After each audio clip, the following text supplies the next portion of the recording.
proceed. Are you all ready to go forward? All right, we'll proceed with opening statements.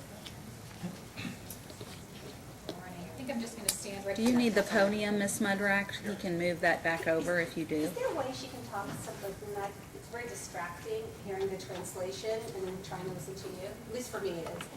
I was going to say the same thing. Okay. She probably was going to move to be closer to the speaker, sorry. but we do have to allow her to be where she can hear, but I understand. Thank you. And if at any time, if you all do need to use the restroom, we will take periodic breaks, but you can just alert my sheriff or raise your hand and I'll take a recess if something comes up, okay? All right. That sounds Ready, Your Honor? Yes, ma'am. On November 24th of 2015, the defendant, Julian Rodriguez, drove his car while intoxicated down Bardstown Road. When he approached a solid red light at the intersection of Bardstown and Goldsmith, and for those of you who are not familiar, it's a little bit further down Bardstown, closer to Walmart. So as he approaches the solid red light at the intersection of Bardstown and Goldsmith, you will hear testimony that he stopped for a second or two and then turned left when he was not permitted to make a left-hand turn on that road. You will hear testimony that at that time there were two officers, Deputy Nick Bray and Deputy Nate Moore of the Sheriff's Department, who were traveling in this straight line, and the defendant was in the turning line. You will hear them testify that they saw him blatantly disregard that light. Deputy Bray initiated his lights and pulled the defendant over. Upon contact, you will hear Deputy Bray testify that he smelled a strong odor of alcohol coming from the defendant.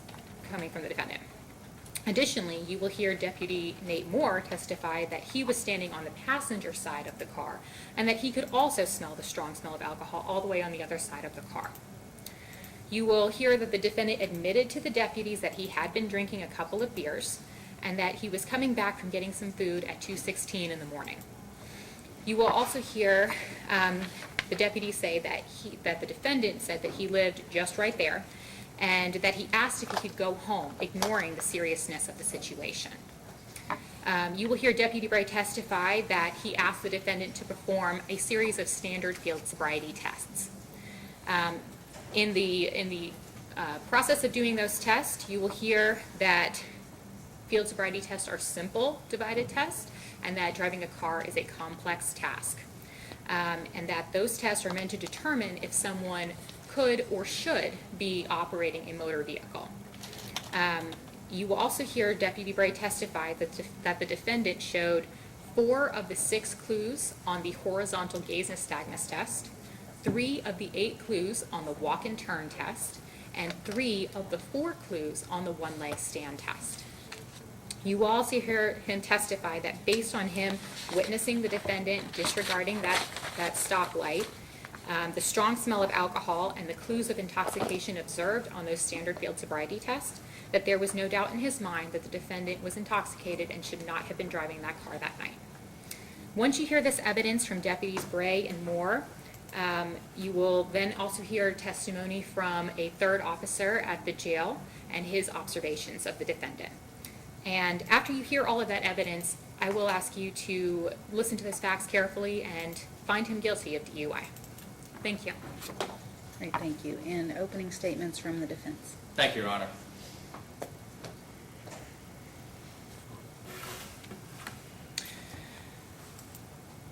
As many of you have already seen movies from Hollywood, Hollywood directors like to create a scenario whereby you have, from the very beginning, you suspect this is the bad actor. There's the evidence of the blood trail. He may be carrying a knife. You suspect this is the individual. This is the murderer. The entire movie, in your mind, he is the murderer until the very last scene when the real bad actor is discovered. And in this case, by the end of this trial, you will realize who the bad actor is, where the misconduct actually came from. See, the deputies will testify that they smelled strong odor of alcohol. It is in the citation report. It is exaggerated. This is what they do.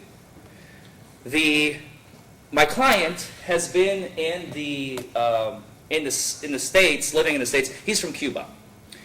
He's been living in the country for about 2 years at the time of his stop. Now it is closer to 5. He is becoming a little bit more familiar with the language, so I'm able to speak with him a little bit every now and then, but I've been using his wife as the translator, who's right there. His wife as the translator when we meet. And obviously, as you can see in the courtroom here today, we have not one, but I believe 2 interpreters that switch back and forth. It is simply easier for him to understand this all in his native tongue, because when it's quick, rapid-paced, that's the only way he can really quickly and easily communicate. Now again, at the time, he is not taking, by the way, November 2015, when this all occurred, he is not taking any English classes. He's been in the country for 2 years. No interpreter was provided for him at any point in time during the interaction with any officer and the entire interaction with him, at all. He was a warehouse worker for a few years. All of his companions, his colleagues, all Spanish-speaking. The only people who he sometimes interacted with in English, which was actually English with an interpreter, was his supervisor. Now he's a truck driver. He interacts with nobody but the CB radio, also always in Spanish.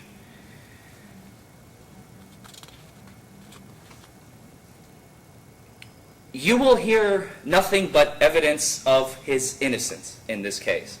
The Commonwealth will attempt to present evidence of guilt, and we will show you later on that what we have here, we're dealing with an innocent man who drank many hours before, had possibly an odor. We don't know. We don't have video. We don't have cameras. We have nothing but a 2-sentence report. 2 sentences. Where when I go to Fort Knox and I deal with the exact same case, they write pages upon pages upon pages of information for me to overview and review and see what has happened. This is what I did, and this is what I did. And after that, the defendant said this. And they write everything so meticulously. 2 sentences. That's all we have. And some field sobriety tests. By the end of this trial, ladies and gentlemen, or ladies, just realized I don't have a single male. Ladies of the jury, this is a phrase for memory. Ladies of the jury, you, by the end of this trial, I am certain that you will have no other verdict than to find my client not guilty of DUI. Thank you. Right, thank you. Commonwealth.